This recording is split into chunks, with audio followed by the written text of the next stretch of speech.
মাসিংজোড়ানি বিধানসভা অধিবেশন উলবুরি সালমারিও জব অফারনতি কক্তি সাজাখা বিধানসভাও হাতে হাপানি বখাকতি সেবক রুজাংমানি ইয়াগুলো মন্ত্রী রক পান্ডা খলাই খলাই সেবক অফার ইয়াফারলাयो অ ইয়াফারমানিতৈ সংমুক্তি শাখা কেবনাই বদলনি নেতা অনিমেষ দেববর্মা। ত্রিপুরা রাজ্য সরকারের যে সমস্ত কর্মচারীরা তারা যখন চাকরি পান, এটা পরম্পরা ছিল গ্রুপ ডি থেকে অফিসার পর্যন্ত অফারগুলো কিন্তু বাই পোস্টে যায়। সম্ভবত গত 16ই ডিসেম্বর 2023 মাননীয় মুখ্যমন্ত্রী আগরতলার রবীন্দ্র শতবার্ষিকী ভবনে সিলেক্টেড কিছু জেআরবিটির ক্যান্ডিডেটদের ডেকে 1000-এরও বেশি সিলেক্টেড ক্যান্ডিডেটদের ডেকে অলমোস্ট লাইক পুরস্কার বিতরণের মতো করে অফারগুলো বিলি করতে খবরের কাগজে বেরিয়েছে এবং খবরে আমি দেখেছি। তখন আমার মনে হলো যে সিলেক্টেড ক্যান্ডিডেটরা এরা নিজের পরিশ্রমে নিজের মেধার উপর ভিত্তি করে তারা চাকরিটা পেয়েছে, আর এইভাবে যে ডেকে এদের পুরস্কারের মতো করে যদি দেওয়া হয়, আই পার্সোনালি ফিল যেটা ওই সিলেক্টেড ক্যান্ডিডেটদের আমরা অবমাননা করছি, নাম্বার 1।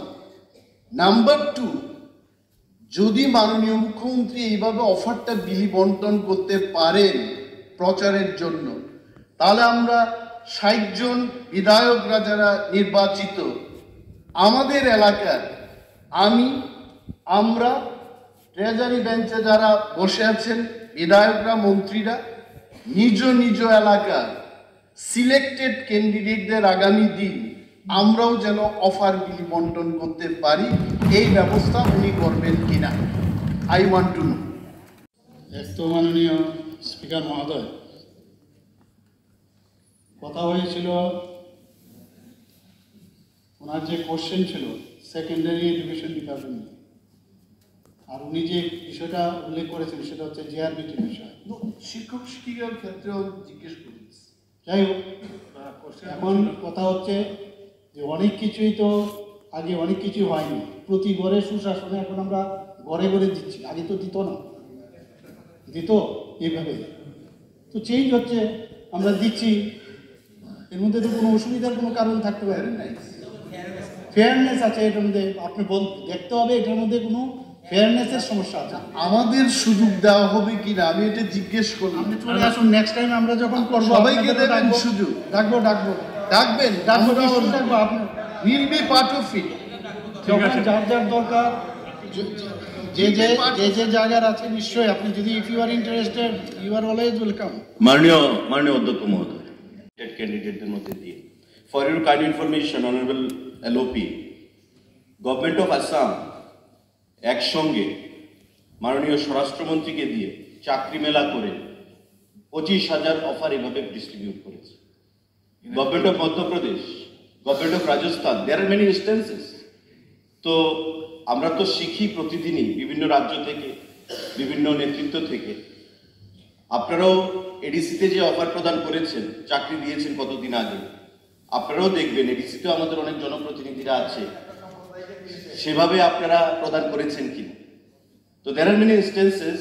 এটা আমার মনে হয় না লিগেল কোনো বার রয়েছে, কারণ চাকরি দেওয়ার আগে ল ডিপার্টমেন্ট থেকে ভেটিং নিয়েই সমস্ত কিছু প্রদান করা হয়েছে। ঠিক আছে, কারণ আমি তার জন্য বলছি মাননীয় অধ্যক্ষ মহোদয়, বিরোধী দল থেকে আজকে বিদ্রোহী দলনেতা যে প্রশ্নটা উঠিয়েছে, তার আগেও যখন আমাদের মাননীয় মুখ্যমন্ত্রী, মাননীয় কৃষিমন্ত্রী এভাবে অফার প্রদান করেছেন, টিপ্পণী মারা হয়েছে যে পাবলিসিটির জন্য আমরা এভাবে অফার প্রদান করছি। তো সরকারে আসার পর জেআরবিটি হলো, পাবলিসিটি তো আমরা নেব। আপনারা বিগত দিনে নিতে পারেননি, আর আপনাদের আমলে তো 10,300 আজকে রাস্তায় এসে দাঁড়িয়েছে, ইলিগেলি চাকরি প্রদান করেছে। এবং আমরা যেটা করেছি লিগেলি করেছি। ছাত্র সংগঠন, যুব সংগঠনকে দিয়ে এটা বলার চেষ্টা করা হয়েছে যে জেআরবিটি সেখানে ট্রান্সপারেন্ট নয়, জেআরবিটিতে অনিয়ম হয়েছে, প্রমাণ করে দেখা। ঠিক আছে, ওকে। Start question number 91. 91 এটা টাকা দিয়ে দিস এটা লিয়ে কেসে লিখে একটা ভালো শুন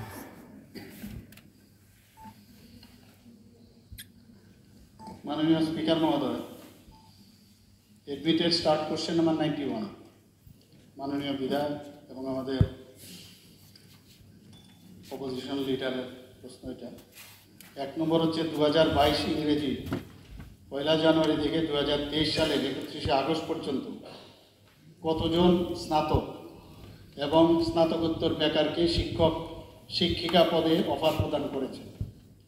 উত্তর হচ্ছে 2022 ইংরেজি 1 জানুয়ারি থেকে 2023 সালে 31 আগস্ট পর্যন্ত বিদ্যালয় মধ্যশিক্ষা অধিকারের অধীনে স্নাতক পদে 158 জন এবং স্নাতকোত্তর পদে 312 জন বেকারকে শিক্ষক শিক্ষিকা পদে অফার প্রদান করা হয়েছে। Supplementary, sir. This is a very good news for all of us যে 158 জন এবং 312 জন বেকারদের চাকরি হয়েছে। আমি অনারেবল চিফ মিনিস্টারকে ধন্যবাদ জানাবো এই বিষয়টা নিয়ে। তবে আরও একটা জিনিস জানতে চাইব, এই শিক্ষক শিক্ষিকাদের যে অফারটা দেওয়া হলো এটি কি বাই পোস্টে দেওয়া হয়েছে না অন্য কোনো সিস্টেমে এটা দেওয়া হয়েছে?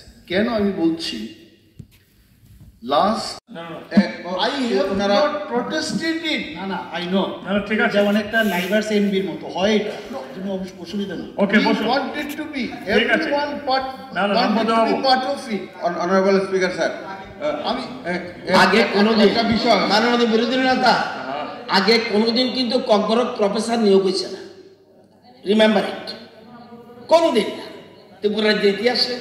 কিন্তু দেখলাম ককবরক তারা টিপিএসসি দিয়ে পেয়েছে, আমার কিচ্ছু করার নেই। কিন্তু কি করলাম, ওই যারা অভাবপ্রাপকরা ডাইরেক্ট মোহনপুর চলে গেল। কেন? ইলেকশন ডিক্লেয়ার হতে পারে। আমি তাদেরকে নিয়োগ মানে সিলেকশন করিনি, করেছে টিপিএসসি। বললো যে আমরা পরে মুশকিল পড়ে যাব, কোন দিন আপনি পোস্ট করবেন। সমস্ত ককবরক প্রফেসররা অভাবপ্রাপক যারা, তারা চলে গেল মোহনপুর। আমি মোহনপুর তাদের ডিস্ট্রিবিউট করে দিয়েছি, হায়ার এডুকেশন ডিপার্টমেন্ট বলছে তাড়াতাড়ি আসুন, ওরা জয়েন করুন।